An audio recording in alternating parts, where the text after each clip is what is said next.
Pas de levée de mise en examen pour l'instituteur de Genlis dans l'affaire du viol d'une petite fille de 4 ans. La chambre d'instruction ne rendra sa décision que dans 1 mois. Fait rarissime dans ce type d'affaires, près d'une centaine de personnes sont venues le soutenir au moment de l'audience. Ce que je viens de vivre dans la cour d'audience, ça réveille des choses douloureuses, mais d'avoir vu tout ce monde-là, tous ces visages que je connais, c'est marrant parce qu'il y a des personnes que j'ai pas vues depuis des années.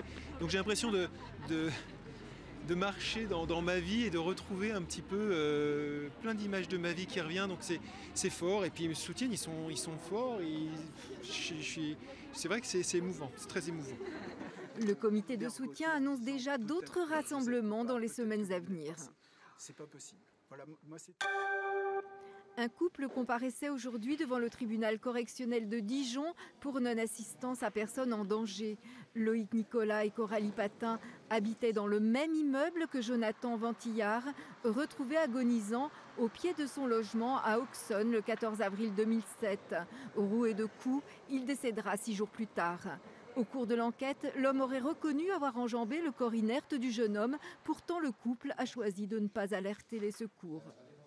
Ils avaient indiqué avoir vu du sang et avoir conscience qu'il avait manifestement été victime de violences. Donc je ne comprends pas pourquoi ils n'assument pas leur responsabilité. Il suffisait qu'ils appellent les secours et peut-être que Jonathan serait encore en vie aujourd'hui.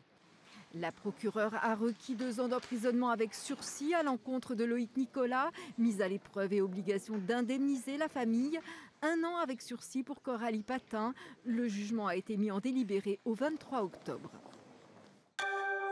En marge des rencontres cinématographiques de Dijon, une convention de coopération pour le cinéma et l'image a été signée entre la région et la ministre de la Culture, Françoise Nyssen. Le cinéma, c'est des talents, c'est de la production, c'est de la reconnaissance, de la diffusion, c'est-à-dire que des jeunes puissent aller au cinéma, qu'on puisse même imaginer qu'il y ait des médiateurs qui fassent du cinéma. C'est tous les aspects, que ce soit production, écriture, diffusion. En foot, le DFCO se prépare au match de l'année contre le PSG ce samedi à 17 h. L'épreuve s'annonce ardue face au leader et sa pléiade de stars. Il préfère en sourire. Pourtant, dans 48 heures, on lui promet l'enfer. Fouad Chafik devrait se retrouver face à Neymar. Un match de rêve qui pourrait tourner au cauchemar. On en parle beaucoup, donc après je m'en fais pas une montagne, pas de pression particulière. C'est vrai que c'est l'un des meilleurs joueurs du monde, donc il a un peu fait mal à tous les défenseurs du monde, donc sur ce match j'ai rien à perdre.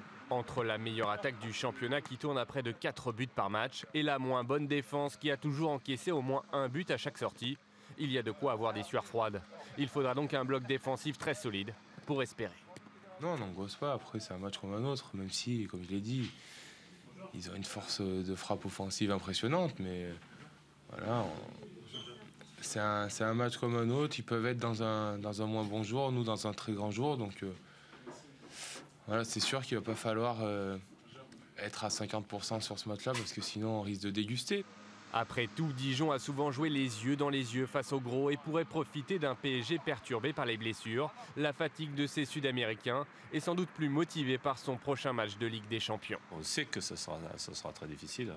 On a vu, notamment dans le début du championnat, que voilà, ils étaient capables de mettre des fessées à pas mal d'équipes. Voilà. Mais en même temps, ils peuvent être aussi accrochés. Et je pense qu'il faut y croire. La course au maintien ne se jouera de toute façon pas samedi soir. Et le DFCO a déjà battu Paris, c'était en 2011 en coupe.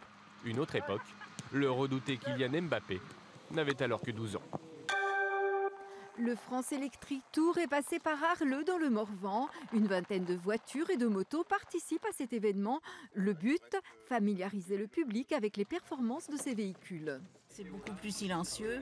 De l'extérieur, on n'entend que le roulement des roues sur la route. On n'entend aucun moteur. C'est vraiment très très simple.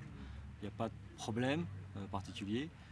Il faut bien par contre préparer son voyage pour savoir où se trouvent les bornes, à la fois les bornes accélérées ou les bornes de charge rapide. L'arrivée de ce Tour de France est prévue vendredi soir en Vendée, après plus de 1500 km.